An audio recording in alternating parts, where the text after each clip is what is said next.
أعوذ بالله من الشيطان الرجيم بسم الله الرحمن الرحيم এত লাভ হচ্ছে না। হিন্দুরা আল্লাহকে বিশ্বাস করে, হিন্দুদের একটা ধর্মগ্রন্থ আছে নাম ঋগ্বেদ, মন্ডল 163 মন্ত্র নম্বর 46 একটা মন্ত্র আছে, মন্ত্র ইকাম সাদ্দিপ্রা বাহুদা বদন্তি, সত্য একটি ঈশ্বর একজন, জ্ঞানীরা ঈশ্বরকে ডেকে থাকেন অনেক নামে। ইকাম সত্য কি ভাই? একটা। ঈশ্বর কয়জন? একজন। কিন্তু জ্ঞানীরা ঈশ্বরকে ডেকে থাকেন অনেক নামে, মানে বলতে আল্লাহ এক, আল্লাহ সম্পূর্ণ নাম আছে ভাই। এই মন্ত্রের সঙ্গে একমত নয়? অবশ্যই একমত। ঠিক এই নামগুলো ঈশ্বরের অনেকগুলো নাম বর্ণনা করছে ব্রহ্মা, বিষ্ণু, মহেশ্বর, রুদ্রা, নীলকণ্ঠ, অসংখ্য নাম বলছে। বলতে বলতে শেষ পর্যন্ত একটা নাম চলে এসেছে আল্লাহ উপনিষদ প্রথম অধ্যায় মন্ত্র 2 আর 3। ঈশ্বরের একটা নাম বলছে মন্ত্র আল্লাহ জ্যেষ্ঠম শ্রেষ্ঠম পরমম পুণ্যম ব্রহ্মম আল্লাহ আল্লাহ মুহাম্মাদ ওরাকে বলছে আল্লাহ আল্লাহ আল্লাহ জ্যেষ্ঠম শ্রেষ্ঠম, তিনি আল্লাহ জ্যেষ্ঠম, যিনি সবচেয়ে বড়। আল্লাহু আকবার মানে কি ভাই? আল্লাহ সবচেয়ে বড়, আল্লাহ জ্যেষ্ঠম, তিনি ঈশ্বর, যিনি সবচেয়ে বড়, শ্রেষ্ঠম, তিনি সর্বশ্রেষ্ঠ, পুণ্যাং, তিনি ন্যায় বিচারকারী। তাহলে বলছে হিন্দু ধর্মগ্রন্থে ঈশ্বরের একটা নাম কি? আল্লাহ। তাহলে হিন্দুরাও আল্লাহকে বিশ্বাস করে, আলহামদুলিল্লাহ। আল্লাহ নামটা তারা বিকৃত করলেও তার ধর্মগ্রন্থ এখনো মজুদ আছে, আলহামদুলিল্লাহ। ভাই তার মানে কি হিন্দুদের ইবাদত কবুল হবে না? আল্লাহকে বিশ্বাস করার পরেও আল্লাহ কেন ইবাদত কবুল করে না বা জানার দরকার আছে না? কারটা দরকার নাই, কেউ চলেন তো ভাই, সবাই জানার দরকার আছে ভাই। হিন্দুরা যে আল্লাহকে বিশ্বাস করে আপনি ইবাদত কেন করতে পারবেন জানেন? তারা কেমন ঈশ্বর বিশ্বাস করে ভাই? আমাকে মাফ করবেন, এই কথা বলছি শুধুমাত্র তাদের ধর্মগ্রন্থে লেখা আছে এই জন্যই। আমার কোনো দোষ নেই, পড়েছি, এটা আমার অপরাধ। কি বললাম ভাই? আমি পড়েছি, এটা আমার অপরাধ। যদি অপরাধ হয়ে থাকে এটা, তাহলে আমি অপরাধ দিতে রাজি আছি। হিন্দু ভাইদের ধর্মগ্রন্থ পাঠন অপরাধ প্রতিষেধ পর্ব 4 মন্ত্র 16 থেকে 25 পর্যন্ত এবং ঋগ্বেদ মন্ডল নম্বর 1 সূক্ষ্ম নম্বর 43 মন্ত্র 33, 34, 35 তিনটে মন্ত্রটার ঘটনা বর্ণনা করা আছে। ব্রহ্মা, ব্রহ্মা মানে কি জানেন? সৃষ্টিকর্তা। আমাদের একটা বাংলাতে একটা কথা আমরা প্রচলিত আছে, মানুষ বলে কি জানেন? বিশ্ব ব্রহ্মাণ্ড, বলি কি বলি না? এই বিশ্ব ব্রহ্মাণ্ডের স্রষ্টা, বলি একটা কথা ভাই। ব্রহ্মাণ্ড এটা মানে কি জানেন? ব্রহ্মা যুক্ত অণ্ড। হিন্দু এদের বিশ্বাস অনুসারে ভগবান ব্রহ্মার অঙ্গকোষ থেকে এই বিশ্বের জগৎ সৃষ্টি, এই জন্য ব্রহ্মাণ্ড। বললাম বুঝলাম জান ভাই, এটা তাদের বিশ্বাস। হিন্দুদের বিশ্বাস ব্রহ্মাণ্ড কেন বলে? ব্রহ্মার অঙ্গকোষ থেকে পৃথিবী, সব, মঙ্গল, বুধ, বৃহস্পতি সমস্ত করে সৃষ্টি হয়েছে, এই জন্য তারা বলে ব্রহ্মাণ্ড। আমরা শব্দটা দিয়েছি কি নাই? তো ব্রহ্মা হচ্ছে সৃষ্টিকর্তা। বেদ এবং অন্যান্য ধর্মগ্রন্থে যে কথা লিখছে যে ব্রহ্মা তার এই মুখ থেকে প্রথম একটা নারী সৃষ্টি করেছিলেন, তার নাম সরস্বতী। তার নাম কি? সরস্বতী, যিনাকে বলে বিদ্যার দেবী। এটাকে ব্রহ্মার কন্যা নিজের মুখ থেকে সৃষ্টি করেছিলেন।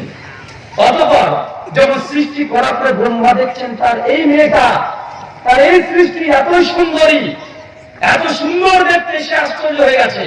দেখার পর তার ভেতর থেকে কাম মানে সেক্স যেটা বলে এটা জাগ্রত হয়েছে। তারপর নিজের মেয়েকে সে জঙ্গল পাড়িয়ে বেড়াচ্ছিল ধর্ষণ করার জন্য। ঈশ্বর হতে পারে? ঈশ্বর সম্পর্কে এমন বিশ্বাস থাকলে আল্লাহ ইবাদত কবুল করবে? কিন্তু এটা তারা বিশ্বাস করে, এটা তারা বিশ্বাস করে। বা শিবলিঙ্গ দেখেছেন? যারা হিন্দুরা শিবলিঙ্গের উপাসনা করে পুজো করে না ভাই? যেটা পরে সেটা বলছি ভাই। শিবলিঙ্গটা ভালো করে লক্ষ্য করে দেখবেন কি আছে শিবলিঙ্গে। শিবলিঙ্গের মূলত কিছুই নাই। প্রথম দেখবেন এরকম একটা পাত্র আছে, আর তারপরে এরকম একটা গোপা করা আছে। এই জিনিসটা কি জানেন? এই উপরে যে কালো অংশটা দেখছেন, এটা শিবের যে লিঙ্গ, অঙ্গ, প্যানিস। তাহলে প্যানিস কি করে? উপাসনা করে। চিন্তা করেছেন? আবার যে পাত্রে আছে, পাত্র কিন্তু যেমন তোমার পাত্র না। এই পাত্র কি জানেন? মা দুর্গা তার জমি, বলে নাম জানি। এটা তার উপাসনা করছে। আমাদের আসামে চলে যান, এবং গৌহাটি রাজধানীতে নামেন, নামা করে কামাখ্যাতে চলে আসেন, ওখানে উপাসনাটা সবচেয়ে বেশি হয়। ভাই শিবলিঙ্গের উপাসনা করা হচ্ছে নারী আর পুরুষের জনি, তাদের লিঙ্গ পূজা বা বলতে ঈশ্বর হতে পারে। কোশ্চিন কালো নয়, মানে বোঝা হিন্দুরা ঈশ্বর বিশ্বাস করে, কিন্তু তাদের আকীদা বিশুদ্ধ নয়, নিকৃষ্ট আকীদা। এই জন্য তাদের ইবাদত কোনো কবুল করবেন না। খ্রিস্টান আল্লাহকে বিশ্বাস করে কি করে না? তারা বিশ্বাস করে। তাদের বিশ্বাস কি জানেন? আশ্চর্য হয়ে যাবেন যে ঈশ্বর প্রথমে তার আরশে ছিল, হঠাৎই মানুষের রূপ ধারণ করলো, মারিয়ামের গর্ভে চলে আসলো, পৃথিবীতে চলে আসলো, 32 বছর পৃথিবীতে চলাচল করলো। হঠাৎই বেশ কিছু দুষ্ট মানুষ ঈশ্বরকে ধরে গাছের সঙ্গে তাড়ালো, টানিয়েছে, তারপরে পেট দিয়ে মারতে মারতে মারতে মারতে মেরে ফেললো ঈশ্বরকে। বলুন আলহামদুলিল্লাহ। জানি এটা কাদের বিশ্বাস? খ্রিস্টানদের বিশ্বাস। তারা মনে করছে যিশু খ্রিস্ট সম্পর্কে তার দুটো বিষয়, যেটা সন অফ গড মানে ইবনুল্লাহ, ঈশ্বরের পুত্র। ক্যাথলিকরা মনে করে যিশু নিজেই আল্লাহ। আবার তারা এটা বিশ্বাস করছে বাইবেলে এখনো লেখা আছে, ধর্মশাস্ত্র বিশুদ্ধায় 1 থেকে 6 অনুচ্ছেদ, যে তাদের ঈশ্বর ভগবানকে 3 দিন কবরের মধ্যে পুঁতে রেখেছিল, কেন? মারা গিয়েছে তাই। ভাই চিন্তা করেন, আশ্চর্য দুনিয়ারে ভাই। ওরা মানুষ না পায় না, তারা বলে ওরা কি? ওরা বলছে ঈশ্বরকে মেরে ফেলেছে। কি এক মানুষে? মানুষ থেকে আল্লাহকে মেরে ফেলেছে। নাউযুবিল্লাহ মিন যালিক। আবার এতটাই শান্ত হতো, বলছে ঈশ্বরকে মেরে তো ফেলেছে, 3 দিন কবরের মধ্যে পুঁতে রেখেছে। আশ্চর্য। সাবাতের দিন মানে রবিবার, হিব্রু সাবাত মানে রবিবার। রবিবার সকালবেলাতে, ঠিক ভোরবেলাতে, কুয়াশা ছিল মতো অবস্থাতে যিশু নাকি উঠে, মানে তাদের ঈশ্বর কবর থেকে উঠে আবার আসমানে চলে গেছে। ভাই কদিন ঈশ্বর মর অবস্থায় ছিল? 3 দিন। ভাই এই সব ছেলেদেরকে এই সব ব্যাখ্যাটা প্রশ্ন করতে পারে কি পারে না? ভাই 3 দিন যদি ঈশ্বর মৃত্যু অবস্থায় কবরের মধ্যে থাকে, ভাই 3 দিন করে বিশ্ব জগৎ পরিচালনা করেছিল কে? তোমার বাবা। ভাই ঈশ্বর যদি মারা যায়, ঈশ্বর নাই, মারা গেছে, তো 3 দিন কে চালিয়েছিল পৃথিবী? ভাই প্রশ্ন আসে না? আসে। তাদের বিশ্বাস এটা ঈশ্বর যদি মরা অবস্থা 3 দিন কবর ছিল, মানুষের মেরে ফেলেছে। আশ্চর্য বিষয়। বাবা এমন বিশ্বাস নিয়ে ইবাদত করে ইবাদত কবুল করবে? কোশ্চিন কালেও নাই। আমরা এতক্ষণ হাসছিলাম খুব, চমৎকার বলেছি মোলামি ভাই। হিন্দুরা এমন ঈশ্বর বিশ্বাস করে, ঈশ্বর সঙ্গে এই বিশ্বাস, খ্রিস্টানরা এই কথা বলে। ভাই আমরা মুসলিমরা আল্লাহ প্রসঙ্গে কেমন আকীদা? কি ভালো? আমাদের আকীদা কি বিশুদ্ধ আছে? আমাদের আকীদা যে আল্লাহর দরবার থেকে জোরপূর্বক টেনে এনে রুচ কিনে নিয়ে চলে এসেছি। বাঁচানো নাই। বাংলাদেশের হাক্কানি পীর, কি পীর ভাই? হাক্কানি পীর। যেমন তেমন পীর নয় রে বাবা। তার আকীদা আর গোটা বাংলাদেশ জুড়ে 6 লাখ হয়ে আছে রাই। বাংলাদেশে শুধুমাত্র 3.5 থেকে 4.5 কোটি আহলুল হাদিস বাদ দিয়ে অধিকাংশের আকীদা হচ্ছে এটাই, আল্লাহর ওলিরা নাকি জোরপূর্বক রূহটাকে ছিনে নিয়ে চলে আসতে পারে। ভাই আপনি মিথ্যা কথা বললাম? জি না। ভাই একটা বই পড়বো, অনুমতি দেবেন? একটা বই আপনাদের শ্রোতাদের মধ্যে থেকে দিয়ে গেল একটু আগে, নির্ভীক ভাই আমাদের বইটা দিয়ে গেল। এই বইটার নাম হচ্ছে, একটু আগে দিয়েছে বই, কিন্তু আমি আসি না, আপনাদের বাংলাদেশের বই। একজন শ্রোতা আমাকে দিয়ে গেল, আরেকটা বই দিয়েছে। তো এই বইটার নাম হচ্ছে আল্লামা সৈয়দ মুহাম্মদ ইসহাক রাহিমাহুল্লাহ রচনাবলী 2। এই বইটা একটা অংশ আছে, অংশের নাম হচ্ছে ভেদে মারিফত। কি নাম ভাই? ভেদে মারিফত। হিন্দুদের ধর্মগ্রন্থের নাম কি বললাম? বেদ। এদের হচ্ছে ভেদ। আমি এই জন্য বলি যে মাঝে মধ্যে বুঝতে পারি না ঠাকুর আর মৌলবীর মধ্যে কোনো পার্থক্যই না। মানে ঠাকুর আর মৌলবী দুটো বাতিলে সমান মনে হয়। কেন জানেন ভাই? আপনাদের এলাকাতে আপনাদের বাংলাদেশে সেখানে নিউজ দেখছিলাম, আপনাদের বাংলাদেশে একটা ন্যাংটা বাবা আছে নাকি? ন্যাংটা বাবা। আশ্চর্য বিচারে বাবা। কেমন বাবা ন্যাংটা? মানুষরা তার কাছে গিয়ে চায় যে একটা ছেলে দে রে বাবা, একটা ছেলে দে। তার বাবা আর কি দিবে রে ভাই? ওর কাছে আছে কি? আরে যে কাছে দেখে দিচ্ছে, আর কি আছে? মানে দেখাচ্ছে যে আমি চিনতে পারিনি, যে কাছে দেখ। তারপরে তার মুরিদ আছে না নাই? তারপরেও বাংলাদেশে তার মুরিদ আছে। আশ্চর্য বিষয়। এই জন্য আমি বলেছি যে ঠাকুর আর মৌলবীর মধ্যে মাঝে পাত্র খুঁজে পাওয়া যায় না। আমাদের কলকাতা দমদম এয়ারপোর্টে নামবেন, 20 টাকা ভাড়া দিয়ে বলবেন কলকাতা কালীঘাটে যাবো। কালীঘাটে গিয়ে দেখবেন ঢোকার পরে নদীর ধার থেকে বেশ কিছু গাছ উঠে গেছে, ওখানে দেখবেন বেশ কিছু না আরো 50 জনের অধিক কিছু সাধু বসে আছে, ন্যাংটা হোক। ধুলি বালি রেখে ন্যাংটায় বসে আছে দিনের পর দিন খাওয়াও লাগে না, শুধু ধ্যান করে চলে গেছে। গোসল টোসল তো অনেক দূরের কথা।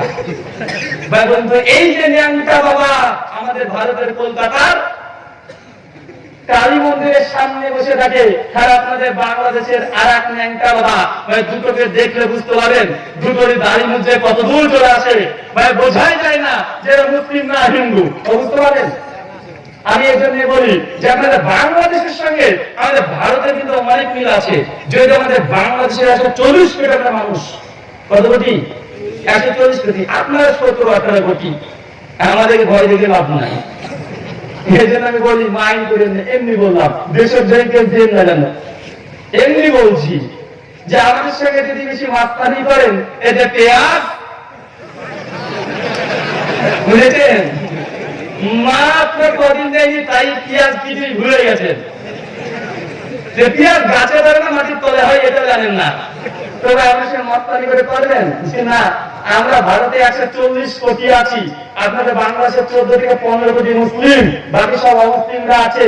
পাকিস্তানকে যদি যুক্ত করেন, পাকিস্তানের 15 থেকে 16 কোটি মুসলিম, আমরা ভারতবর্ষে আলহামদুলিল্লাহ যদিও সংখ্যালঘু তবে 30 থেকে 35 কোটি মুসলিম আমরা একাই আছি আলহামদুলিল্লাহ। আপনার দুটো দেশ মিলে যত মুসলিম আছেন না নাই তার চাইতো আমরা ভারতে আলহামদুলিল্লাহ বেশি আছি 140 কোটি মানুষ। যদি একবার বাংলাদেশের দিকে মুখ করে আমরা পেশাবি দিই, আপনারা কিন্তু হাবুডুবু হবেন। খাবেন কি খাবেন না? আর রাত করে যদি ফারাক্কা ভেজে 10 প্যাকেট একবার করে দিই কি হবে বলেন তো ভাই? 109 খানা গেট যদি একবার 10 খানা বলি কি হবে? দুদিন করে রাখতে হবে, শুধু সাফ করাবেন ভাই, মস্তানি করবেন না।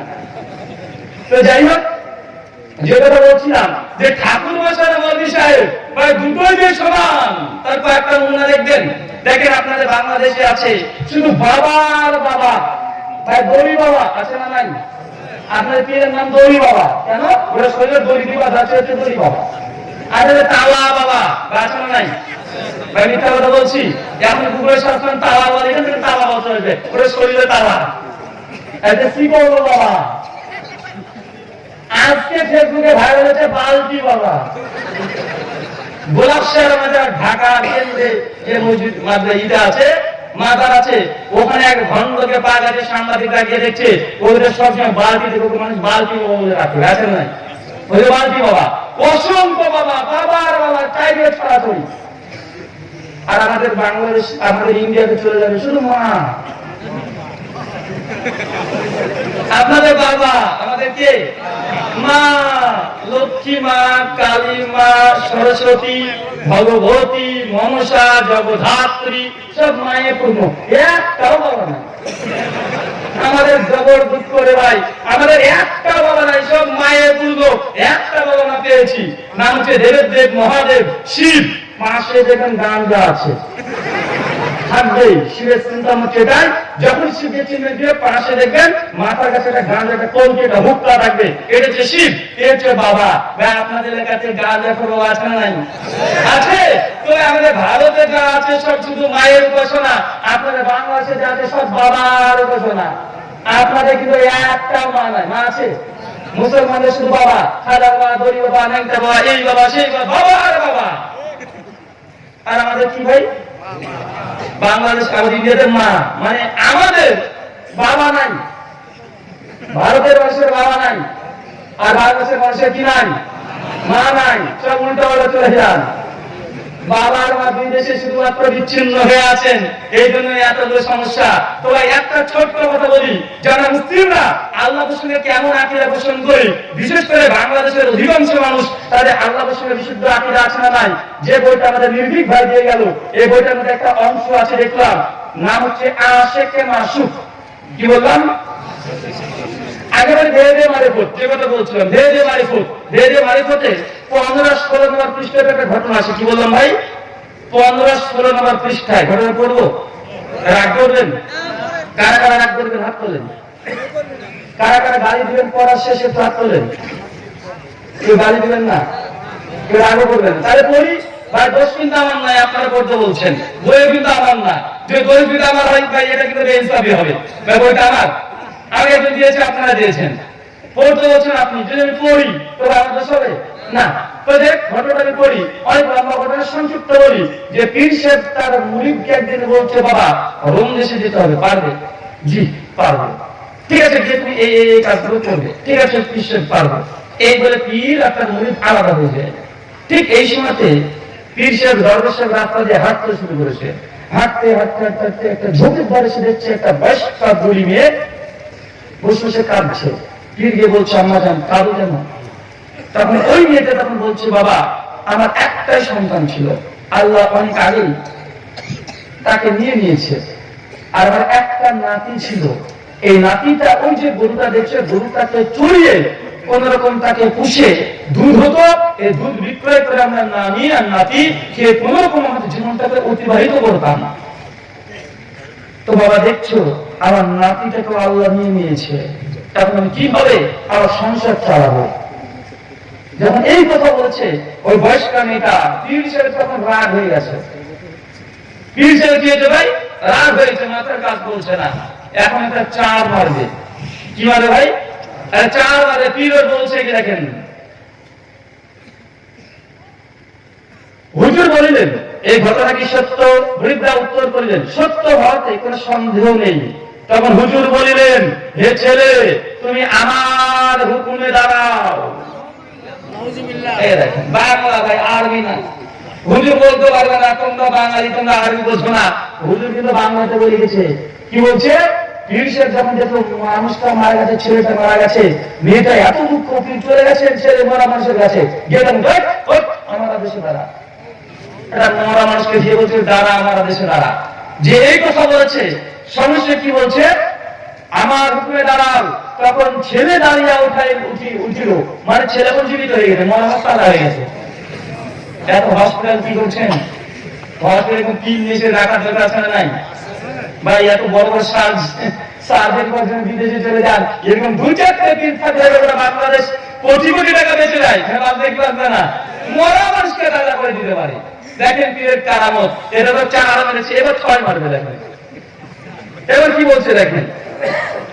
তখন ছেলে উঠে দাঁড়িয়ে বলিল, আমার দাদু কোথায়? দাদু স্নেহ করা কোল ধরে বলিল, দাদু তুমি মরিয়াছিলে, এখন কিরূপ জীবিত হইলে? তিনি নাতি বলিলেন, আল্লাহর ওলি আমাকে জিন্দা করিয়াছেন। আলহামদুলিল্লাহ মিন যালিক। ভাই কে জিন্দা করিয়াছে? আল্লাহর ওলি তাকে জিন্দা করিয়াছে। পিছে বলছে ওঠ, আমার হুকুমে ওঠ। আর ওই মুরিদ যে মৃত্যুবরণ করেছে ও উঠে বলছে আল্লাহর ওলি আমাকে জিন্দা করিয়াছে। বা বলুন তো, এই যে ঘটনা, মরা মানুষকে তাজা করে আল্লাহ তাআলা রাসূলের মুজিজা দিয়েছিল। ভাই নাম কি? নবী ঈসা আলাইহিস সালাম। কিন্তু ঈসা আলাইহিস সালাম কি বলতেন? এই বেটা ওঠ, এই কথা বলতেন।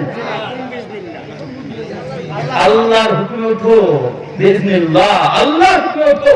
পবিত্র শাস্ত্রে ইমরান 49 নম্বর আয়াত, ঈসা তাআলা মৃত মানুষকে জীবিত করতে নিজের ক্ষমতায় নয়, নিজের পাওয়ারে নয়, বরং বলতো আল্লাহর হুকুমে দাঁড়াও। আর মৃত মানুষ জীবিত হতো, কিন্তু পীরের ক্ষমতা লেগেছেন আল্লাহ তাআলা নাই, নিজে বলতো। এবার দেখেন তারপরে এটা কিন্তু জানো তোমার পীর না ভাই, হাত পানি পীর, এগুলো যাওয়ার লাগি নয়। তারপরে ফুলতলির রাজার লাগি এগুলো নয়। এটা কি? হাক্কানি। দেখেন হাক্কানির অবস্থা দেখেন। এই ঘটনা প্রকাশ হওয়ার পরে খাঁটি মুসলমান বাদশার কাছে এই খবর পৌঁছানো হইল। বাদশা কুতুব সাহেবকে দরবারে হাজির করিয়া জিজ্ঞাসা করিলেন, হুজুর আপনি কি বলিয়া এই বৃদ্ধার নাতিকে জিন্দা করিয়াছেন? তিনি বলিলেন, মানে কি জানেন না, যখন দেখছে আল্লাহর এক ওলি বুঝিয়েছে, তখন দেশের বাদশাহ শুনছে যেটা আল্লাহর ওলি বুঝিয়েছে, মরা মানুষকে জীবিত করে দিতে পারে। উনি আশ্চর্য, ধরে আসুন ওই আল্লাহর ওলিকে দেখিত। এখন ওই হুজুরকে তখন কি করেছে? বাদশার দরবারে উপস্থিত করেছে। বাদশা তখন জিজ্ঞাসা করেছে, এই বাবা বলো তুমি কি বলে ওই বৃদ্ধার নাতিকে জীবিত করেছো? এবার দেখেন পীর সাহেব কি বলছে। পীর সাহেবের এদের কথা তিনি বললেন যে আমি বলিয়াছি, হে ছেলে আমার আদেশে জীবিত হও। ভাই লেখা আছে কি? আমাদের জন্য ভাই, বাংলা ভাষা ভাই। ভাই আমার কিন্তু আমার কিন্তু ভয় লাগছে, নিজে নিয়ে দেন যে আমি পীরের আপনাদের সমালোচনা করছি। তো তারপরে দেখেন কি বলছে, বাদশা বলিলেন, আফসোস যদি আল্লাহর আদেশে জিন্দা হইতে বলিতেন, তাহলে বলতে বাংলা কি তবে ঠিক আছে, হয়তো তুমি নিজের ইচ্ছা বলেছো, আর বলতে পারতে ঈশার মতো যে আল্লাহ স্বীকৃত হও। পীর দেখবেন 6 মারে, পীর কি মারে ভাই? 6, একদম ঠাট্টা। দেখেন কি বলছে পীর এবার। হুজুর সাহেব উত্তর করিলেন, মাহবুবের কাছে আবার কি জিজ্ঞাসা করিব? নাউযুবিল্লাহ মিন যালিক। ভাই ক্যামেরা মানে একটু কষ্ট করে দাঁড়ান, দেখে জুম করেন পৃষ্ঠাটাকে, জুম করেন ভাই, এই পৃষ্ঠাটাকে জুম করেন। পরিষ্কার হয়ে দিচ্ছে যে আল্লাহর কাছে কি জিজ্ঞাসা করবো? আল্লাহর আন্দাজ নাই। নাউযুবিল্লাহ মিন যালিক।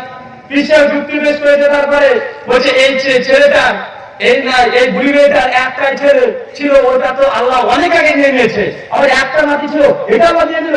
ওই বুড়ি মেয়েটা চলবে কিভাবে, জীবন চালাবে কিভাবে? আল্লাহ আন্দাজ নাই। নাউযুবিল্লাহ মিন যালিক। পরিষ্কার হয়ে দিচ্ছে যে আল্লাহর আন্দাজ নাই। আল্লাহর কাছে জিজ্ঞাসা করবো। পীর এই বলে তখন বলছে, তাই আমি আল্লাহর পাকের দরবার থেকে জোরপূর্বক রূহ ছিনিয়ে আনিয়াছি। পীরের ক্ষমতা লেগেছে, ওই যে আল্লাহর আন্দাজ নাই, পীরের ঠেকা দেয় নাই। এই জন্য পীর সাহেব বলেছে কি, আল্লাহর দরবার চলে গেছে, জোরপূর্বক রূহটাকে ছিনিয়ে নিয়েছে, মরা মানুষকে দিয়েছে, টুক করে তালা হয়ে গেছে। এটা হচ্ছে আপনাদের পীর। এটা কি পীর?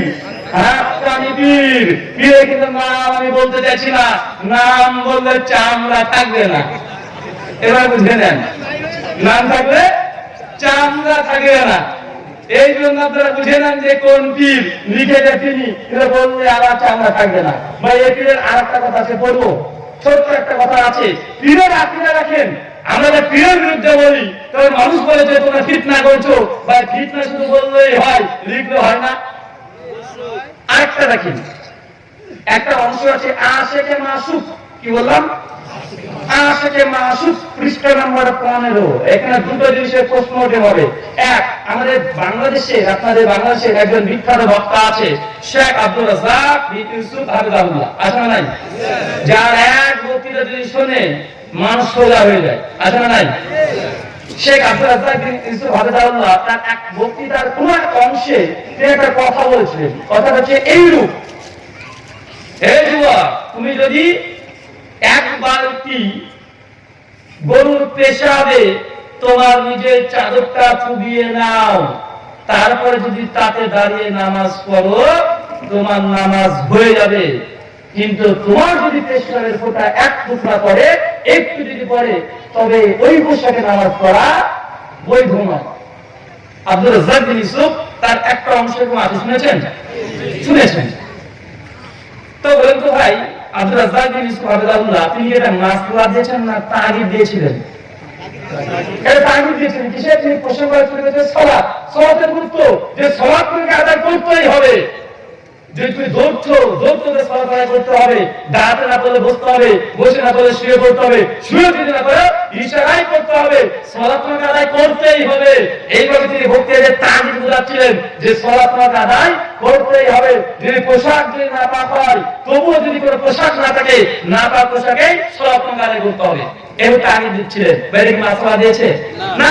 কিন্তু এটা নিয়ে আব্দুর রাজ্জাক বিন ইউসুফ কুমিল্লায় প্রোগ্রাম নিষিদ্ধ, আছে না নাই? 15 জন বক্তা নিষিদ্ধের মধ্যে একজন আব্দুর রাজ্জাক আছে না নাই? অনেক মামলা, অনেক কিছু আছে না নাই? আব্দুর রাজ্জাক বিন ইউসুফ মূর্খ, জাহেল, কাফের, অনেক কিছু বলছে কি বলছে না? বলছে। আসেন একটু আমরা অ্যান্টি হেরাম জবাব দিই। কি জবাব? অ্যান্টি হেরাম। অ্যান্টি হেরাম বিশ্বাস দেখেন, পীরের একটু খবর নিই, পীর কি বলে। কেননা এই যে বেদে ভারতের 94 নম্বর পৃষ্ঠা লিখেছে, বাবারে আমি তোদের কাছে 27 খানা বই লিখে আছি, এই 27 খানা বই পড়, মানুষকে হাদিয়া দে আর জান্নাতে যা। এই বইটা বলে জান্নাতে যাবো। আসেন একটু জান্নাতে যাই। পিসে দৌড় পড়তে বলেছে, তো আমরা পড়ে জান্নাতে যাই, দেখি পিসে কি লিখছে। দেখেন পীর বলছে, দেখেন কি এবার। পীর সাহেব কেবলা যখন যে আদেশ করিবেন, তাহাতে কোন প্রকার কিরকাল, কিরকাল মানে কি জানেন? আপত্তি। কিরকাল না করিয়া, অর্থাৎ নিরাপত্তিতে তা করিতে তাকিবেন। তাকিবেন তা লিখেছে, এটা তাকিবেন। বাংলা ভাষার গোষ্ঠী উদ্ধার করেছে, কখন উর্দু, কখন ফার্সি, কখন বাংলা, কখন তাকিবেন, তাকিবেন। তারপর লিখছে হাফেজ রাহিমাহুল্লাহ বলিয়াছেন, কি বলেছেন দেখেন, কামেল পীরের আদেশ পাইলে নাপাক শারাব দ্বারাও জায়নামাজ রঙিল করিয়া তাহাতে নামাজ পড়ো। বল নাউযুবিল্লাহ মিন যালিক। বিশ্বের কি বলছে, কামেল পীর যদি করে মুরিদকে বলে ওই যে জায়নামাজ আছে, ওই জায়নামাজটা শারাব নাকি মদ, ওই জায়নামাজটা মদের পাত্রে চুবিয়ে নেয়, চুবিয়ে নেওয়ার পরে সাথে ওই জায়নামাজের উপরে দাঁড়িয়ে নামাজ পড়। পীর যদি মুরিদকে বলে নামাজ পড়তে হবে, যদি মুরিদ যদি না পড়ে তো মুরিদই টিকবে না। বলেন তো কত বড় কথা। বা বলুন তো আব্দুর রাজ্জাক বিন ইউসুফের কথা আর এই কথার মধ্যে দেখেন আকাশ আর জমিন পার্থক্য। আব্দুর রাজ্জাক বিন ইউসুফ তিনি তো বলেছিলেন তাহিদি থেকে মাসলা দেয় নাই, তারপরেও যদি বলতো দিকে লক্ষ্য করি তো আব্দুর রাজ্জাক বিন ইউসুফ বলেছিলেন গায়ের চাদর, বেটা তুমি বলেছো কি যায় নামাজ ক্যান্ডে হারামে কে বলে। আব্দুর রাজ্জাক বিন ইউসুফ কি বলেছে,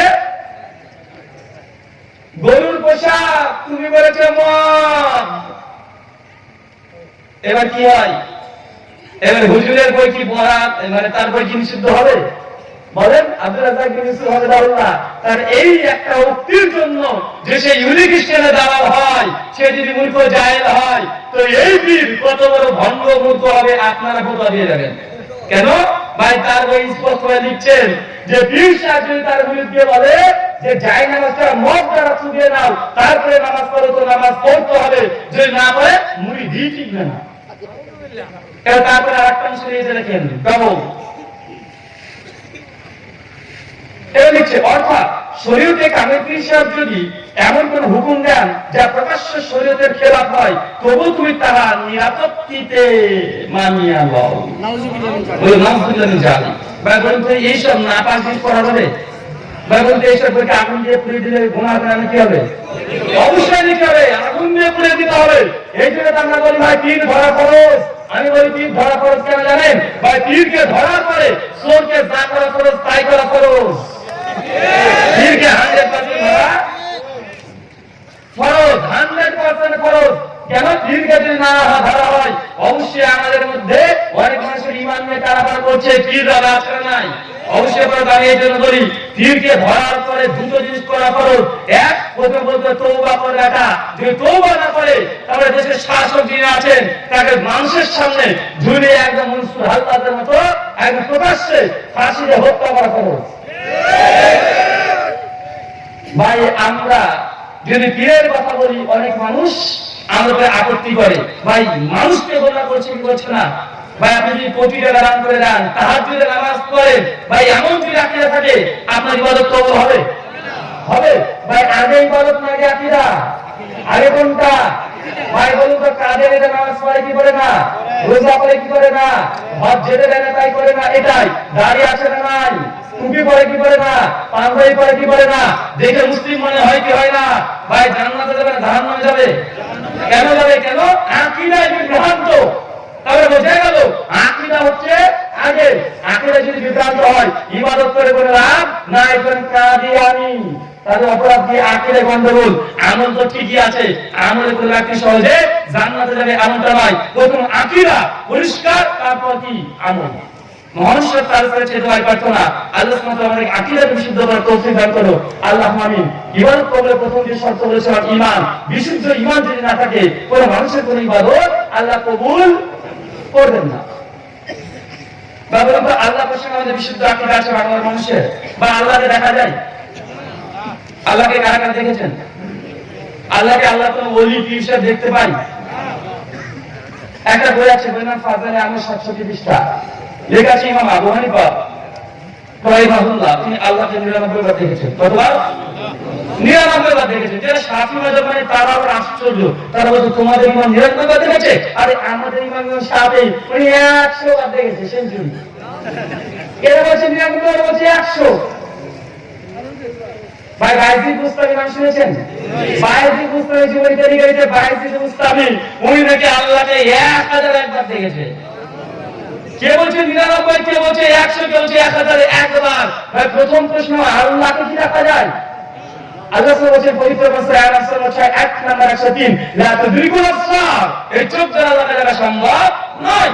আল্লাহ বলছে যে আমি আল্লাহকে চোখ দ্বারা দেখা সম্ভব নয়। কোন মানুষ কখনো আল্লাহ সুবহানাহু চোখ দ্বারা দেখতে পাবে না। কারণ তো এই বিশ্ব জগতে যত নবী রাসূল এসেছিল সবচেয়ে কঠোর মেজাজের একটা নবী এসেছিল, নাম কি?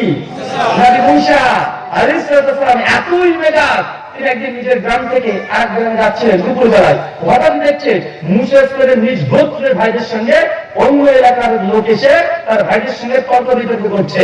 মুসা ইসলামকে ঠাকিয়ে এক থাপ্পড়, মানে অন্য পাড়া অন্য গোত্রের মানুষকে এক থাপ্পড় মেরেছে, একবার উল্টে করে মরে গেছে। সূরা কাসর 15-20 নম্বর আয়াত। ভাই এখানে শেষ না, একটু আর মুসা ইসলাম সম্পর্কে সহিহ বুখারী 350 নম্বর হাদিস। বিশ্বনবী মুহাম্মদ সাল্লাল্লাহু আলাইহি ওয়াসাল্লাম তিনি বলেছেন, আমি যখন মিরাজে গিয়েছিলাম, আল্লাহ নিয়ে গেছিল, ফিরছিলাম, হঠাৎ দেখছি মুসার সঙ্গে রাখা দাঁড়িয়ে আছে। বলেন আল্লাহ আপনাকে কি দিয়েছে? তো আল্লাহ বলছে ফারাদা খান সাল্লাল্লাহু আলাইহি আমার উম্মতের জন্য আল্লাহ 50 ওয়াক্ত নামাজ দিয়েছে। মুসা সুরা করেছেন কি তাই হয়েছে, এবার আপনি যান বুঝেন আপনার বাবার কাছে, কেন আপনার উম্মত 50 পারবে না? দেখেন আসমানে কোন জায়গা চলছে, দেখেন আসমানে কি বলছে, যান বুঝেন হয়েছে, যান বুঝেন এবার আপনি আপনার বাবার কাছে যান করেন। আসমানে ক্ষমতা কাজ চলছে মুসা আসলাম, এর নাম হচ্ছে মুসা। জমিনে এক থাপ্পড় করে একজনকে মেরে ফেলার মতো মানুষ। আসমানে বিশ্বনবী তাকে গিয়ে বলতে যান, বারবার বলতে যান, যান কমে আসেন। ভাই 50 ওয়াক্ত নামাজ আজ 5 পাচ্ছি, বা বলতে কার পরামর্শে? মুসা আসলামের পরামর্শে। যেমন তেমন নবী না। হঠাৎই মুসা আসলাম একদিন দুনিয়াতে বসে আছেন বা ঘুমিয়ে আছেন বা শুয়ে আছেন, বিভিন্ন বর্ণনা আছে সহিহ বুখারী 1339 নম্বর হাদিস। আল্লাহ তখন মালিকুল মউত মানে মৃত্যুর ফেরেশতা আজরাইল, আমাদের ভাষায় আজরাইল বা মালিকুল মউতকে বলে যাও মুসার সময় শেষ, যাও তার রূহটাকে কবজ করে নিয়ে আসো। মালিকুল মউত চলে এসেছে, এই এসে একজন দেখছে মুসা আসলাম বসে আছে, মালিকুল মউত কেমন রূহটাকে কবজ করতে যাচ্ছে, আর মালিকুল মউতকে মুসা আসলামকে ঠাকিয়ে এক থাপ্পড়, অমনি এক চোখ সঙ্গে সঙ্গে অন্ধ হয়ে গেছে, নিচে সঙ্গে সঙ্গে চোখটা বেরিয়ে পড়ে গেছে। এর নাম কি বলেন? এর নাম মুসা আলাইহিস সালাম। এতই রাগ যে মালিকুল মউতকে থাপ্পড় মেরে দেয়। চিন্তা করেছেন যে মালিকুল মউতকে দেখলে পৃথিবীর অন্য মানুষের অন্তর ভিতর সন্ত্রস্ত হয়, আর থাপ্পড় মেরেছে। মুসা ইসলামের এই ঘটনা পরে মালিকুল মউত সঙ্গে আল্লাহ এসে গেছে, আল্লাহ কার কাছে পাঠিয়েছো যে আমরা দেখা সব থাপ্পড় দেওয়া সারা? অনেক ঘটনা তারপরে আছে। তারপরে বলে মুসা ইসলাম পাওয়ার দিলেন ক্ষমতা, এত কিছু করেছে, মানুষকে মেরে ফেলেছে, আল্লাহ রাসূলকে আসমানে ধমকিয়েছে, একটা মালিকুল মউতকে থাপ্পড় মেরে চোখটা বন্ধ করে দিয়েছে। এত কিছু করার পরে হঠাৎই যে বলছে আল্লাহ তোমাকে দেখবো। দেখেছেন মানুষ হলো, নবী হলো, ফেরেশতা হলো, এবার কে? এবার আল্লাহকে বলছে আল্লাহ তোমাকে দেখবো। আল্লাহ তোমাকে বারবার বলছে মুসাকে, মুসা তুমি দেখতে পাবে না, আবার বলছে না আল্লাহ আমি দেখবোই দেখবো। আলোচনা পবিত্র সূরা আরাফের 143 নম্বর আয়াত। আল্লাহ মুসাকে বলছে না মুতারানি, তুমি কোশ্চিন করে আমাকে দেখতে পাবে না। বারবার বলে আল্লাহ দেখবোই দেখবো, তোমার দর্শন চাই। যখন এত কিছু জেদ করছে, আল্লাহ মুসাকে বলছে যা তুই পরে ওই দিকে তাকিয়ে দেখ, আমি না নূর দেখা আমার। যখন মুসা আলাইহিস সালামকে আল্লাহর নূর দেখিয়েছিল, ভাই মুসা সালাম কি করছিল? হাসছিল নাকি গাব্বাসীর মতো, আল্লাহ কি সুন্দর তুমি দেখতে, এই বলছিল। অজ্ঞান হয়ে সঙ্গে সঙ্গে বেহুশ হয়ে গেছিল। কে? মুসা। যার এত বড় ঘটনা আপনাকে বললাম যে আল্লাহ সুবহানাহু নূর দেখে সে স্থির থাকতে পারেনি। আপনাদের তিন নাকি মাঝে মধ্যে আল্লাহর সঙ্গে দিদারও করে, 1000-2000 বার নাকি আল্লাহর সঙ্গে দেখা দেখি করে। ভাই মুসা আলাইহিস সালাম তিনি আল্লাহকে দেখে স্থির থাকতে পারছেন না, উনি নাকি মাঝে মধ্যে ডাকে। এখানে আমাদের আয়েশা রাদিয়াল্লাহু আনহা বলছেন সহিহ বুখারী কিতাবুত তাওহীদ হাদিস নম্বর 7380, ইসলামিক ফাউন্ডেশন হাদিস নম্বর 6867, আমাদের বলছে ওমান হাদাসা কান্না মুহাম্মদ সাল্লাল্লাহু আলাইহি ওয়াসাল্লাম ওয়াই রাব্বাহু ফাকাদ কাযাব। উনাকে যদি কথা বলে বিশ্বনবী মুহাম্মদ সাল্লাল্লাহু আলাইহি ওয়াসাল্লাম তিনি সচক্ষে আল্লাহকে দেখেছে ফাকাদ কাযাব, সে ব্যক্তি 1 নাম্বার টাটকা মিথ্যু। এই সহিহ বুখারী 7380 নম্বর হাদিস প্রমাণ করে বাংলাদেশের একজন বক্তা ফারাজি তিনি মিথ্যুক, তিনি একটা বক্তৃতা দিয়েছেন আল্লাহ নাকি আল্লাহ সুবহানাহু ওয়া তাআলাকে নাকি কে দেখেছে? বিশ্বনবীকে মিরাজের রাত্রিতে দেখেছে। সহিহ বুখারী হাদিস নম্বর 7380, কিতাবুত তাওহীদ। আম্মা জান, ভাই বর্ণনাকারী কে? আমাদের আয়েশা রাদিয়াল্লাহু আনহা তার ফতোয়া পৃথিবীর মুক্তি যদি 1 কোটি মুক্তিকে একত্রিত করা হয়, আমাদের আয়েশা রাদিয়াল্লাহু আনহার ফতোয়া একটাই যথেষ্ট, ওই যে মায়ের পানিতে জান্নাত। আমাদের তার আয়েশা রাদিয়াল্লাহু আনহা মুমিন বাবা। সহিহ বুখারী 102 নম্বর হাদিস। আল্লাহ রাসূলকে একজন সাহাবী জিজ্ঞাসা করেছে, আল্লাহ রাসূল আপনি সবচেয়ে কাকে বেশি ভালোবাসেন? এক বাক্য আয়েশা, তারপরে কাকে? আবু বকর, এটা আয়েশা। আমাদের বলছে ওমান হাদাসা কান্না মুহাম্মদ সাল্লাল্লাহু আলাইহি ওয়াসাল্লাম রাই রাব্বান ফাকাদ কাযাব। উনারা যদি এই কথা বলে বিশ্বনবী সচক্ষে আল্লাহকে দেখেছে, ফাকাদ কাযাব, সে এক নম্বর মিথ্যুক। ভাই আমাদের মধ্যে অনেক ধারণা আছে আল্লাহকে দেখেছে, পীর সাহেব দেখতে পারে, ইমাম সাহেব দেখেছে, বই লিখে রেখেছে। আশ্চর্য ব্যাপার। হিন্দু ঠাকুর যদি বলে না তোমাদের আল্লাহকে দেখা যায় না, ঠিক আছে, কিন্তু আমাদের ভগবানকে দেখা যায়, বা হিন্দু ঠাকুর দাবি করতে পারে কি পারে না? আমাদের যেখানে বাস করি মুর্শিদাবাদ পাশের ডিস্ট্রিক্টের নাম হচ্ছে নদিয়া। নদিয়াতে সবচেয়ে হিন্দুদের বেশি তীর্থ কেন্দ্র আছে, তীর্থকেন্দ্র সবচেয়ে বেশি। তার দাবিও কৃষ্ণ নাকি ওখানে জন্মগ্রহণ করেছে, নবদ্বীপে, আমাদের মানে পাশ থেকে মাত্র 90 কিলোমিটার। তো ওখানে একটা জায়গা আছে ভূগোল বাড়িয়া, আমাদের বাড়ির পাশেই, মাত্র 10 থেকে 12 কিলোমিটার হবে। ওখানে মন্ডকে একটা ঠাকুর প্রহিতাকে তিনি বলেন, বা তাদের দাবি ওখানকার হিন্দু ভাইদের, যে ওই যে ঈশ্বরটা আছে উনি নাকি জাগ্রত দেবী। জাগ্রত দেবী মানে মাঝে মাঝে জেগে যায়, সন্দেশ দিলে সন্দেশ খাই, দুধ খাই, যা দিবেন তাই খাবেন, ওটা মানে জাগ্রত দেবী। একটা দুর্গা আছে, একটা কালী আছে, দুটোই জাগ্রত, মাঝে মাঝে জেগে যায়। আর প্রহিত সেদিন বলেন যে ঈশ্বরের সঙ্গে নাকি তার দর্শন হয়, দেখা হয়, কথাও হয়। আসেন দেখা যাক কোন হিন্দু ভাই তারা কি তাদের ঈশ্বরকে দেখতে পারবে? তার একটা ঘর করেছেন ও পরিষ্কার অধ্যায় নম্বর 1 মন্ত্র 5 4 6 দুটো মন্ত্র। মন্ত্র কি বলছে দেখেন, ঈশ্বরকে দেখা যায় কি যায় না? মন্ত্র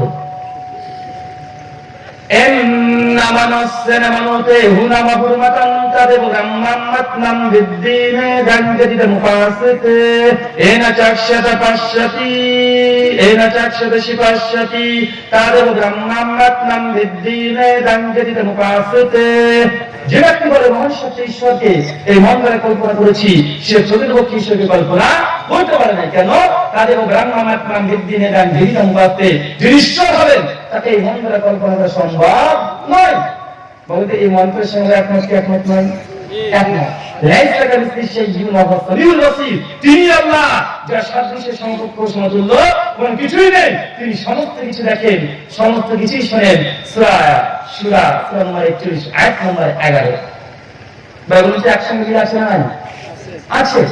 2 নম্বর মন্ত্র কি বলছে? 6 নম্বর মন্ত্র এনা চাক্ষত পশ্যতি এনা চাক্ষত শিপশ্যতি তাদেব ব্রহ্মাত্মাম বিদ্যিনে রঞ্জিতম মুপাসতে।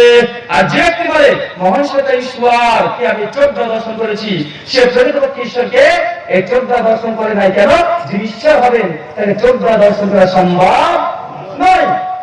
হিন্দু ধর্মগ্রন্থ ঈশ্বরকে চোখ দেখা সম্ভব নয়। বিশ্ব নবী আল্লাহ সুবহানাহু বলছেন আমাকে চোখ দেখা সম্ভব নয়।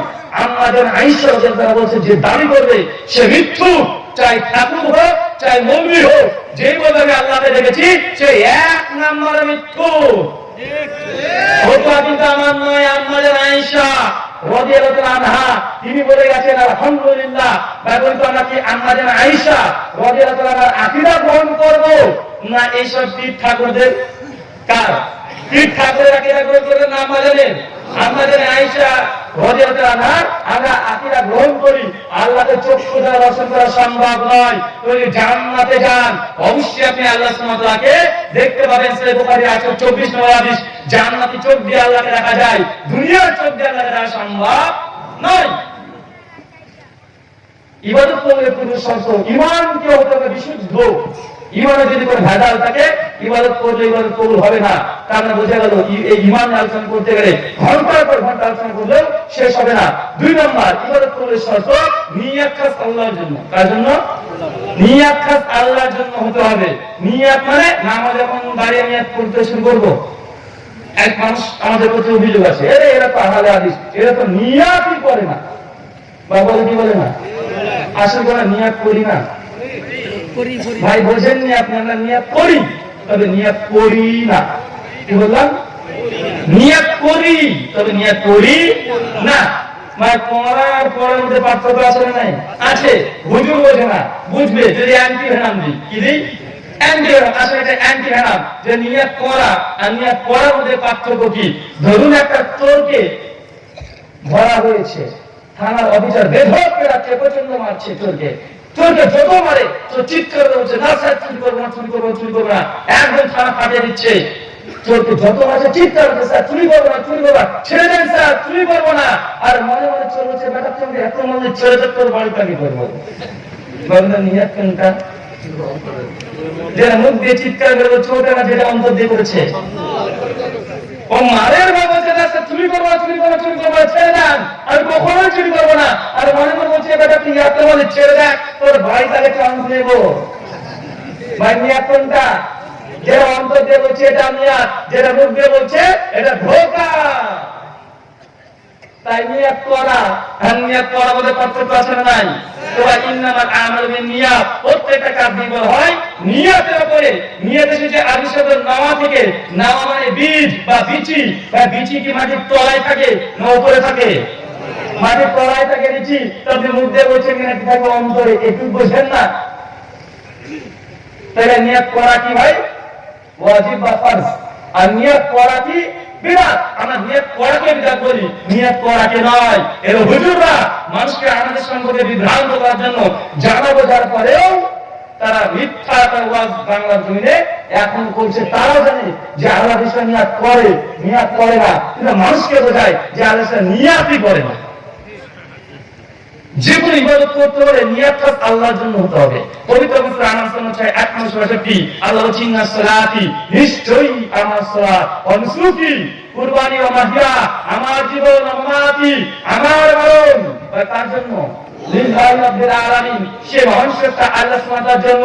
তার মানে বোঝা গেল কোন ব্যক্তি তার বউকে খুশি করার জন্য যে জুম্মার নামাজ পড়তে যায়, ওই ব্যক্তি নামাজ হবে না। কেন? এটা আল্লাহর জন্য হয় নাই। কোন বউ যদি তার স্বামীকে খুশি করার জন্য নামাজ পড়ছে, কেন খুশি? তার স্বামী রাগ করবে এই জন্য হয়তো নামাজ পড়ে হবে? হবে না। পবিত্র সূরা ইসরা 102 আল্লাহ বলছে ইয়া আইয়ুহাল্লাযীনা আমানু, হে বিশ্বাসীগণ, উত্তাকুল্লাহ, আল্লাহকে ভয় করো। আমরা আল্লাহকে ভয় করি? কারা কারা আল্লাহকে ভয় করি? হাত তোলেন তো। আরে সর্বনাশ, অনেকজন তো আল্লাহকে ভয় করে।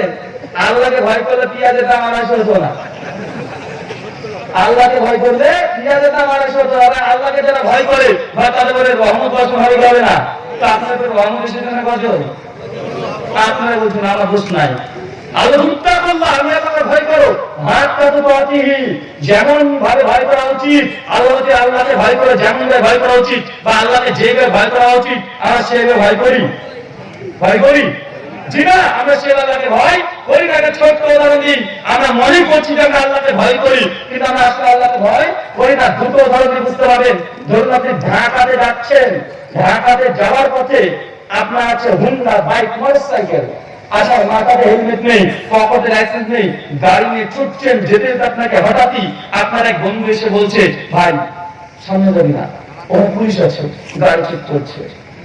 বলুন তো, আর এক ধাপ সামনে যাবেন? কেন যাবেন না? কারণ কি?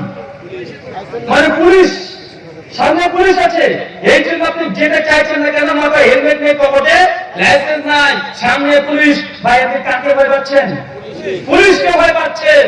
আপনি জানেন পুলিশ যদি ধরে 100 টাকা দিলে সরাসরি আপনি ছেড়ে দিবে, কিন্তু তারপর আপনি সামনে কেন যান না? আপনি পুলিশকে ভয় করেন, এই জন্যই যান না। বোঝা গেল আপনি পুলিশকে কিন্তু ভয় করেন। আপনার কাছে জিজ্ঞাসা, বলতো একটা পুলিশকে আমরা যতটা ভয় পাই ততটা আল্লাহকে ভয় পাই? ততটা ভয় করে আল্লাহকে পাই? আল্লাহ হচ্ছে হাত্তা তুকাতিহি, যেমন ভাবে আমাকে ভয় করা উচিত ততটাই ভয় করো।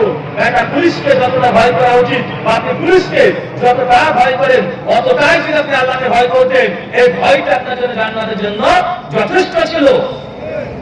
কিন্তু পুলিশকে যতটা ভয় করে ততটা ভয় আল্লাহকে করি না। আরে পুলিশের কথা বাদ দেন ভাই, আমরা রাত্রে মশারি কারা টাঙাই? হাত তোলেন তো,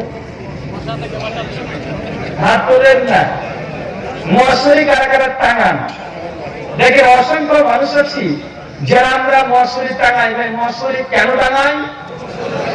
মশার ভয়ে। মশা কি রায়হান ভাই সমান? কার সমান? রান্নার সমান? জি না, মশা ছোট্ট, আপনার এই নখটা 10 ভাগের 1 ভাগ নয়। মশা, এই মশার ভয়ে আপনি কি করেছেন? মশুরি টাঙিয়েছেন। আরে মশুরি তো হয় না, আপনি কি করেন? মর্টিন জ্বালান, তাতে হয় না। স্প্রে ব্যবহার করছেন, তাতে হচ্ছে না। ফাস্টার, তাতে হচ্ছে ইলেকট্রিক র্যাকেট, তাতে হচ্ছে না। বডি অয়েল ব্যবহার করছেন। ভাই মশাকে ভয় করে ভাই কত রকমের প্রযুক্তি, কত লক্ষ লক্ষ টাকা বাজে বাজে তার পেছনে করেন। ভাই কেন? আপনি মশাকে ভয় পান। ভাই মশাকে যতটা ভয় করেন ততটা আল্লাহকে ভয় করেন। ভাই মশা যখন আপনাকে কামড়ায়, গজের একটা চেহারা আপনার শরীরে দিয়ে দেয়, জি না, ছোট্ট একটা কি দিয়ে দেয়, ভাই এটা পাতলার মতো, তারপর আমরা এত ভয় করি। ভাই মশাকে ভয় করার কারণে আমরা মশারি টাঙিয়ে থাকি। ভাই বলবো কবরের মধ্যে আজাব হবে কি হবে না? সাত কিছুটা থাকবে কি থাকবে না? তবে মশার ভয়ে যদি আপনাদের প্রোটেকশন নেন, তো কবরের আজাব যে নিশ্চিত সত্য, কবরের মধ্যে যে আজাব হবে, তো এই আজাব, এই সাপ, এই কিছুটা, এই নিকৃষ্ট ভয়ঙ্কর ভয়ঙ্কর প্রাণীর হাত থেকে বাঁচার জন্য কোন আত্মরক্ষামূলক কোন কর্ম করছেন? জি না। কারণ বলছে আল্লাহকে যতটা ভয় করা উচিত আমরা ততটা করি না। মশাকে বেশি ভয় করেন না।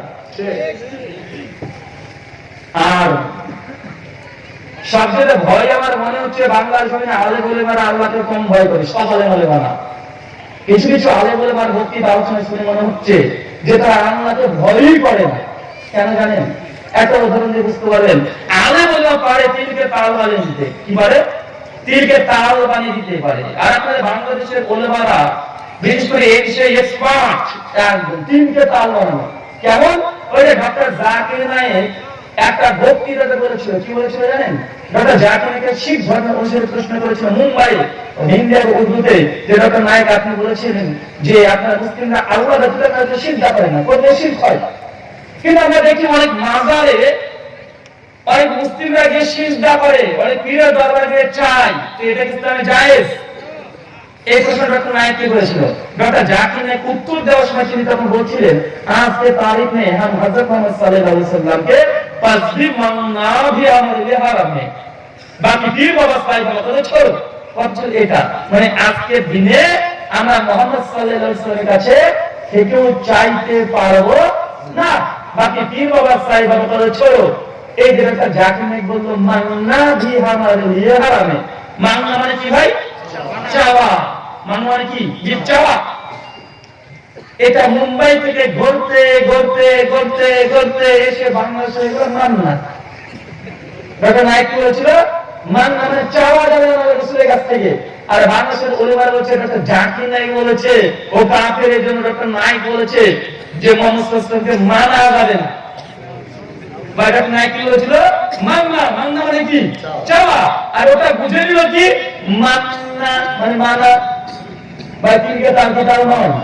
নায়ককে ভিলেনকে নায়ক বানাচ্ছে কি বানাচ্ছে না?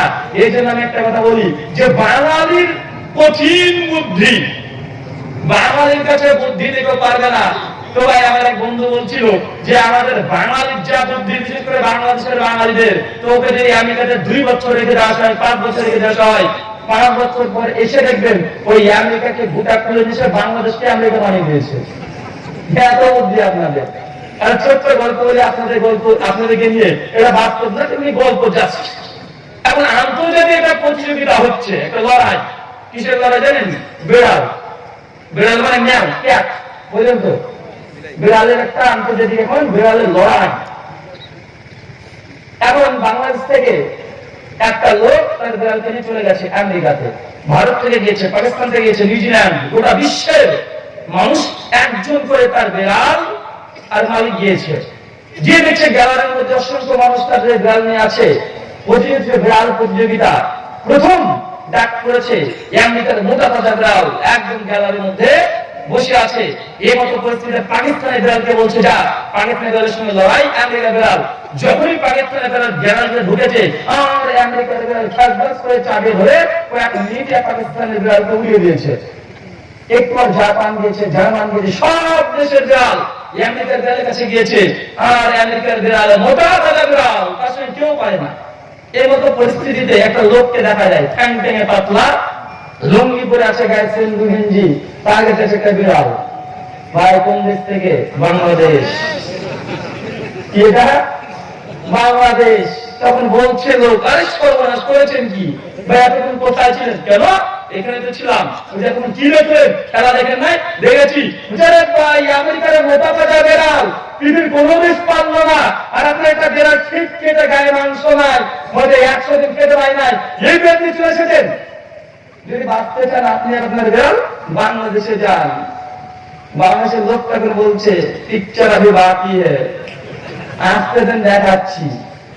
কিছুক্ষণ পরে বাংলাদেশের নাম ঘোষণা যে বাংলাদেশে সে লোকটা এখন গ্যালারির মধ্যে ঢুকেছে, ঢুকে তার নিজের গ্যালারির চেনটাকে খুলে দিতে, বাবা যা এই বলে সঙ্গে সঙ্গে ছেড়ে দিয়েছে। আর দুর্বল গতিতে বাংলাদেশের বিড়াল ছুটে গিয়ে আমেরিকার মোটা তাজা বিড়ালকে খেয়াল করে চাপিয়ে ধরে 2 সেকেন্ডে আমেরিকার ভেঙে দৌড়, লাফাতাম নাই। মানুষ আশ্চর্য, দেখলাম কি হচ্ছে এটা, আশ্চর্য, আরে কি হলো এটা। মানুষ তখন সাংবাদিক হয়েছে, বাংলাদেশের মানুষ হয়েছে, ভাই আপনাদের বাংলাদেশিরা বাংলাদেশের বিড়ালকে কি খাওয়ান, এত রাগ, এত শক্তি, গায়ে মাংস নয়। আশ্চর্য। বিভিন্ন দেশের মানুষ আছে, ভাই আপনারা বাংলাদেশে কি খাওয়ান, আপনাদের বিড়ালকে গায়ে মাংস নাই, কিন্তু রাগ এত। বাংলাদেশি তখন বলছে যে ভাই অবশ্যই বলবো, তাদেরকে পুরস্কারটা নিতে দেন। আরে পুরস্কারটা নিয়ে নি, ঠিক আছে। পুরস্কারের জন্য বাংলাদেশ যখন বিজয় লাভ করেছে, দেওয়া হয়েছে বাংলাদেশের হাতে পুরস্কার। আবার মিডিয়া চলে চলে বলে, আবার একটা প্রশ্ন, ভাই আপনারা বাংলাদেশে কি খাবার, কি খাবার, যে গাড়ি মাংস নাই, এত রাগ। ওরা এখন বলে আপনাদের ক্যামেরাগুলো বন্ধ করুন, তারপরে বলবো। আচ্ছা ঠিক আছে, ক্যামেরা বন্ধ। তাহলে বাংলাদেশের লোক তখন বলছে, ভাই এই যে এতক্ষণ যেটা বিড়াল দেখলেন, এটা বিড়াল নয়, এটা বাঘ। আমরা বাংলাদেশিরা বিড়ালকে না ভাগ্যে না খেতে দিয়ে একে বিড়ালের কথা শুট না করে নিয়ে ছেড়ে দিয়েছি। বলুন তো, বাঘ যদি না খেয়ে শুকনা কাঠ হয়ে যায়, বা বিড়ালের মতো লাগবে দেখতে, এই জন্য বিড়ালকে বলে বাঘের মাসি। তো বাংলাদেশে আপনাদের এত বুদ্ধি, আপনার বাঘকে না খেতে দিয়ে শুকনা বিড়ালের মতো করে নিয়ে এসে আপনার পুরস্কারকে হাতিয়ে নেন। তো ডক্টর জাকির নাকের মান্না করতে কতক্ষণ? ডক্টর জাকির নাককে মানা যাবে না, চাওয়া যাবে না। মানে বিশ্বনবীর কাছে গিয়ে বলতে পারেন যে আল্লাহ রাসূল আমাদের ছেড়ে দেন, একটা গাড়ি দেন, একটা বাড়ি দেন, একটা বউ দেন, বলতে পারেন? রাসূলের কাছে দোয়া চাওয়া যাবে? এটা ডক্টর জাকির নাককে মান্না দিয়ে আমাদের যে হারামে, আর আপনার কাছে মান্না মানে মানাও যাবে না। তিলকে তাল বাঘকে দেওয়া নিয়েছেন, ব্যবহার ঠিক হচ্ছে না। এগুলো যদি আলে বলে তারা নির্দিষ্ট হবে একটা মানুষের মানে একদম নির্বিধাল তারা মিথ্যা কথা বলছে কি বলছে না, যাকে না বলেন। অথচ এই কথা আলে পরিমাণে বলছে, ভাই এরা আল্লাহকে ভয় করে। আমার তো মনে হয় না যে ভয় করে। ভয় করলে জিভটা একটু কাঁপতো। আল্লাহকে ভয় করো, হাত কাঁপতে পাওয়াতেই যেমন ভাবে ভয় করা উচিত, আমরা আল্লাহকে ভয় করি না। তার জ্বলন্ত প্রমাণ আমরা আপনাকে দেখালাম। ইবাদত করলে 3 নম্বর শর্ত, হালাল রুজি, হালাল জিনিস ভক্ষণ, হালাল খেতে হবে, হালাল উপার্জন করতে হবে। 4 নম্বর শর্ত, সুন্নতি তরিকা হতে হবে। 5 নম্বর শর্ত, বিদআত মুক্ত অবস্থা হতে হবে। 6 নম্বর শর্ত, শিরক মুক্ত অবস্থায় হতে হবে। ভাই এই 5টা আর 4টে যেটা পয়েন্ট থাকলো, আলোচনা করতে গেলে আরো 4 ঘন্টা জরুরি আছে, কিন্তু এত লম্বা আলোচনা করার আমাদের অভ্যস্ত নাই। মানে এমনি অনেক আলোচনা করা হয়ে গেল। তাই আপনাদেরকে মনে রাখতে হবে, ইবাদত করলে কয়টা শর্ত বললাম ভাই? 6টা শর্ত। কি কি? একজন দাঁড়িয়ে বলেন তো ভাই, দাঁড়ান, কে বলবেন? যে বলতে পারবেন তাকে 100 টাকা দেবো বাংলাদেশি। বাংলাদেশি টাকা 100 টাকা। বলেন কে বলতে পারবেন? ছোট্ট একজন কে পারবেন? কে বলতে পারবেন না? আচ্ছা আমি বলবো, তাহলে এক কাজ করেন, আমি যদি বলবো তো আপনার সকলে 100 টাকা করে তোলেন। 100 টাকা সবাই তোলেন। তুলে আজকে যারা জলসা কর্তৃপক্ষ আজকে যারা আয়োজন করছে এদের ফান্ডে জমা দেন, আমাকে দিতে হবে না। কাকে দিবেন? ভাই এতক্ষণ ধরে আলোচনা করলাম 6টা পয়েন্ট ইবাদত করলে। 1 ঈমান, 2 নিয়াত আল্লাহর জন্য ভয় ভীতি সহকারে হতে হবে, 3 হালাল রুজি, হালাল জিনিস ভক্ষণ, 4 সুন্নতি তরিকায় হতে হবে, 5 বিদআত মুক্ত অবস্থা হতে হবে, 6 শিরক মুক্ত অবস্থা হতে হবে, এই ইন টোটাল 6টা শর্ত সাপেক্ষে যদি আপনি 1 টাকা দান করেন, সূরা বাকারা 166 নম্বর আয়াত, আল্লাহ আপনার 1 টাকাকে কিয়ামতের মাঠে 700 টাকা দান দেবেন ইনশাআল্লাহ। আর যদি 6টা শর্ত সাপেক্ষে না হয়, 700 কোটি টাকা যদি দান করেন, তারপর আপনাকে জাহান্নামে যেতে হবে। মিশকাত 205 নম্বর হাদিস। ওই যে দান দিতে জাহান্নামে যেতে হয়েছে, রবিজি ভাই নাই বলেছে, তার মানে আল্লাহ সুবহানাহু ওয়া তাআলার কাছে দোয়া প্রার্থনা, আল্লাহ সুবহানাহু ওয়া তাআলা যে ইবাদতগুলো করেছি বিশুদ্ধ ঈমান রাখার পরে যদি ইবাদত করতে তৌফিক দান করে বলি আল্লাহুম্মা আমিন। মহান শয়তান করেছে দোয়া প্রার্থনা, আল্লাহ ইবাদত করার সময় খাস নিয়াত যদি তোমার সন্তুষ্টি হয়, আল্লাহ এই তৌফিক দান করে বলি আল্লাহুম্মা আমিন। মহান শয়তান করেছে দোয়া প্রার্থনা, আল্লাহ সুবহানাহু ওয়া তাআলা ইবাদত করার সময় একদম ভয় ভীতি সহকারে যদি করতে পারি, এই অন্তর আমাদের মধ্যে জাগ্রত করে দাও, সকল বলি আল্লাহুম্মা আমিন। মহান শয়তান করেছে দোয়া প্রার্থনা, আল্লাহ সুবহানাহু ওয়া তাআলা আমরা হালাল রিজিক হালাল উপার্জন করার তৌফিক দান করো, বলি আল্লাহুম্মা আমিন। আজকে ভাই কারা উঠেছে? ভাই যারা উঠছে 10টা নাকি? এখন আলোচনা শেষ হয়েছে, বাগান সুন্নতি দোয়া হয়েছে। যারা চলে যাচ্ছে 10টা নাকি ভাই? রোজা 10টা তৌফিক দেওয়াতে হবে।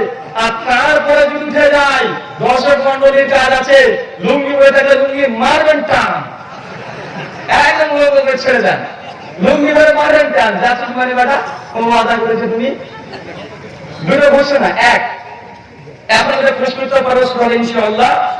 2 নম্বর ঘোষণা, বাংলাদেশ থেকে বেশ কিছু বই বের হয়েছে। একটা বইয়ের নাম মৃত ব্যক্তিদের জন্য জীবিতদের করণীয়। কি বললাম? মৃত ব্যক্তির জন্য জীবিতদের করণীয়। বাপ মা মারা গেলে ছেলে হিসাবে আপনি কি কি কাজ করতে পারেন? কোরআন আর হাদিস থেকে 17খানা আমল আছে, যে আমলগুলো করলে আপনার বাবা মা কবর থেকে পাবে। কিন্তু সমাজে বিরাতে আমল আছে 18খানা। ইন টোটাল করণীয় আর বর্জনীয় ইন টোটাল 35খানা মাত্রায় আলোচনা করা হয়েছে। ওই বইটার নাম মৃত ব্যক্তির জন্য জীবিতদের করণীয়। আরেকটা বলেছে নেক আমল এবং ফজিলত। কোন আমল করলে কি ফজিলত? আমরা দোয়া করি, আল্লাহ কেন দোয়া কবুল করে না, কিভাবে দোয়া করলে আল্লাহ দোয়া কবুল করবে, আর কোন কোন জায়গায় দোয়া করলে আল্লাহ খালিয়াতে বান্দাকে ফেরত দেয় না, এই স্থানে একটা বই আছে নেক আমল ফজিলত, এই বইটা নিয়ে যেতে পারেন। আরেকটা বই আছে ভাই মতিউর রহমান মাদানী, গেছেন আপনাদের বাংলাদেশে? ইন্ডিয়া শেখ মতিউর রহমান মাদানীর সম্পাদনা একটা বই আছে, প্রকৃত আহলে সুন্নাহকে এবারটা তিনি সম্পাদনা করেছেন আলহামদুলিল্লাহ। এই কিছু আগে বইটা বের হয়েছে, এই বইটা নিয়ে যাবেন। এটা মূলত হানাফি ভাইদেরকে দাওয়াত দেওয়ার জন্য বইটাকে খাস ভাবে লেখা হয়েছে। খুব ছোট্ট একটা বই, মাত্র 10 বা 15 টাকা দাম। বইটা আপনাদের দিতে পারেন এই উদ্দেশ্যেই লেখা, দাওয়াতি কাজের জন্য।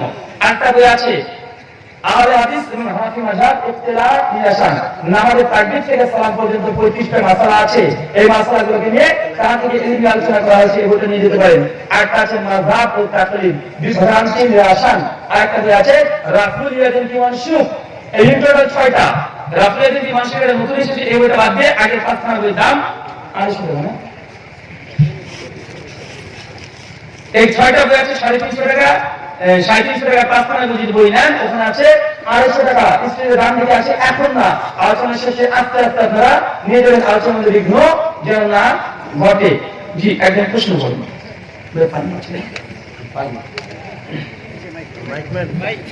আরেকটা ঘোষণা ভাই, আপনাদের আজকের আলোচনা আর মানে গতকালকে আমার বাংলাদেশের শেষ আলোচনা হবে ইনশাআল্লাহ। তারপরে আবার ইন্ডিয়ান জন্মভূমি দেশ ইনশাআল্লাহ যাচ্ছি, দোয়া করবেন। আপনাদের আজকের এই প্রোগ্রামটা শেষ ছিল, আবার জোর করবেন একটা প্রোগ্রাম নেওয়ার জন্য। পরশুদিন মানে 11 তারিখ ইনশাআল্লাহ আবার নিজের দেশ তথা ভারতবর্ষ ইন্ডিয়া ফেরত যাচ্ছি, দোয়া করবেন। আবার ফেব্রুয়ারিতে ইনশাআল্লাহ যদি হায়াতে বেঁচে থাকি ইনশাআল্লাহ আবার দেখা হবে। জি, আসসালামু আলাইকুম ওয়া রাহমাতুল্লাহি ওয়া বারাকাতুহু।